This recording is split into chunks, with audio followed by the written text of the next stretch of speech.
Tungu.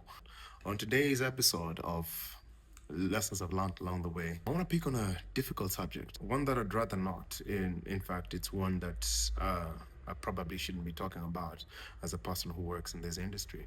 But then again, nobody really ever talks about the danger of giving artists too much grace.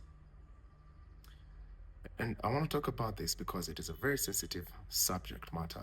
If we have a desire for growth, we have to be in positions where we attract investment. No investor is going to risk their resources to a seemingly unstable asset.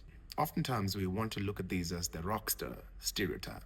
We use the fact that, oh, he's an artist or an msanii as an excuse for their bad behavior. Kawatungu. So, you've gone through some stuff, you've lived through some crazy things in this life, and we all have. We've faced some difficult times.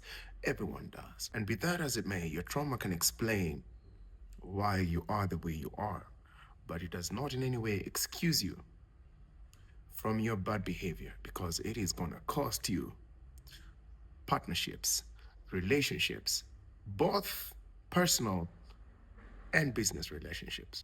It is already costing the industry as much. So many people have desired to invest and pour into your talent, into your craft, but you've never been in position to receive it. Because every time that call was made, you were not there to pick it.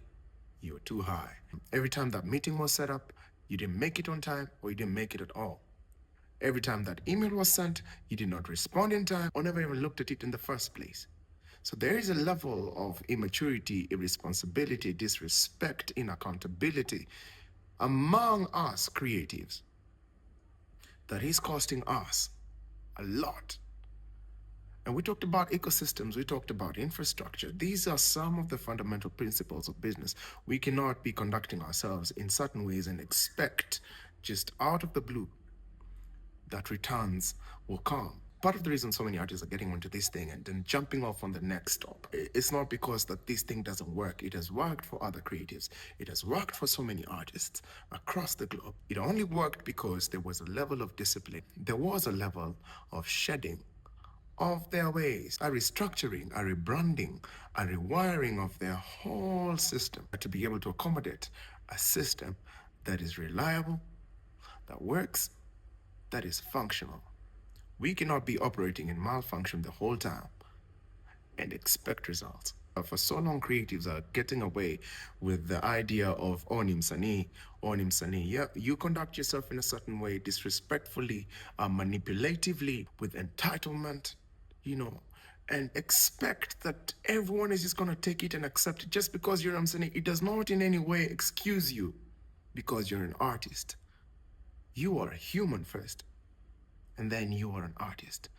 So you have to be able to coexist with general society so that you can be dependable, reliable, accountable. It's just the fact that your show, your performance, your gift is so exceptional does not excuse you. It does not warrant you to move in a way that is detrimental to the rest of the industry, because we all get classified and judged based on the conduct of the way we move. I'm sure there's 1,001 examples from venue owners, from promoters, from investors, from record labels, producers, things they have faced with artists. And I want to say this with as much love and grace as I can. But truth be told, most of you do not need creative freedom as much as you need accountability. We have to step up our game because our creativity can be exceptional, our art can be exceptional, but still our behavior can be unacceptable. I don't think I can manage to express to you how much loss there is in terms of just business contacts, support, because of the inadequacies, the unreliabilities, and the incapacity of creatives, of artists. Your rockstar status is not an excuse for your behavior. Let's talk about it. Kahawa Tungu.